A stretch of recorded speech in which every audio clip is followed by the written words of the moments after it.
This game I started playing in June of 2021. If you want to know how long that's been since we started it, we sold our old house, bought and moved to a new house, got pregnant, had the baby. The baby had its first birthday, and that first birthday was 6 months ago.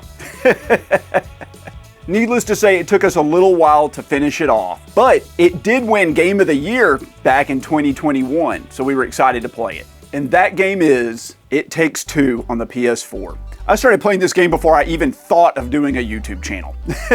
Like a year before I started doing this YouTube channel. That's crazy. It's done by Hazelight Studios. They're the same people that put out like Brothers, A Tale of Two Sons, and A Way Out, both of which were really good and impactful games to me when they came out. I think I got the Platinum Trophy on both of those games. Just like A Way Out, this game has to be played in co-op, so you have to play it with another person. It Takes Two is a platforming puzzle game. There's lots of really interesting mechanics, and I will say that this game does the best job I've ever seen at taking a simple gameplay mechanic and using it in tons of creative ways. The only other kind of game I can think of that does it as well as this is like the 3D Mario games, where they have a real simple idea that's fun and they just keep expanding and expanding upon it. Every single stage in this game introduces new skills that the husband and wife have to use, in order to proceed further into the game, and it works incredibly well and it never gets boring. The play control of the game is spectacular, and it's really one of the best co-op games I've ever played. It's really easy to dive into it, and I found the controls to be really simple, and the world that the developers crafted is really extraordinary. And there's like almost limitless nuances and creative touches in every single area of the game. The music's spectacular, it looks really good. It's just a really well put together package. As for the story, in my opinion, that's a little bit different. One player plays as the husband and the other plays as the wife. And they're going through some marital issues and they're considering getting a divorce or splitting up. It's pretty much imminent. They hate each other, they resent each other. Things are not working out.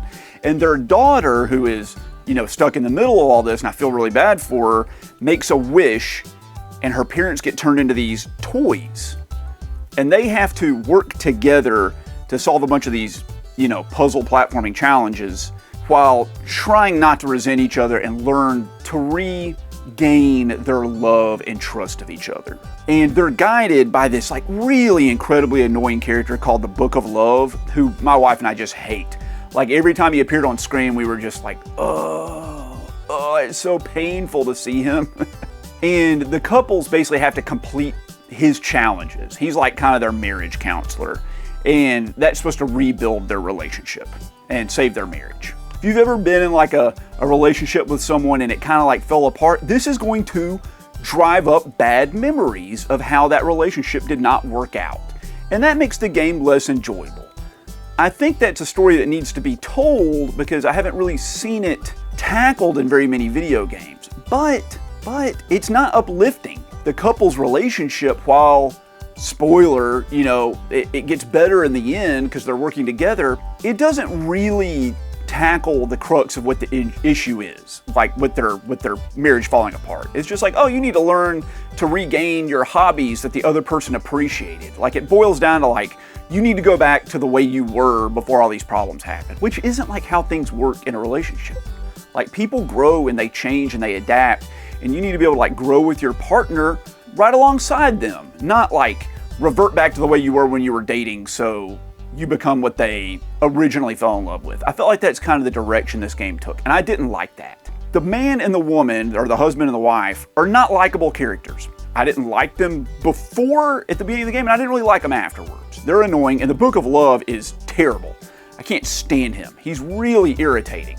He doesn't listen to their problems. He's just like, you need to do what I say and that'll fix everything. And that's not how it works, guys. It's just not. All right, enough of my relationship advice. You don't have to listen to me. There are some very memorable scenes in this game. At one point, the couple as toys are trying to like get the attention of their daughter. She doesn't know what's happened to them. As far as she knows, she made this wish and nothing happened. Her parents just like fell asleep on the couch and won't react.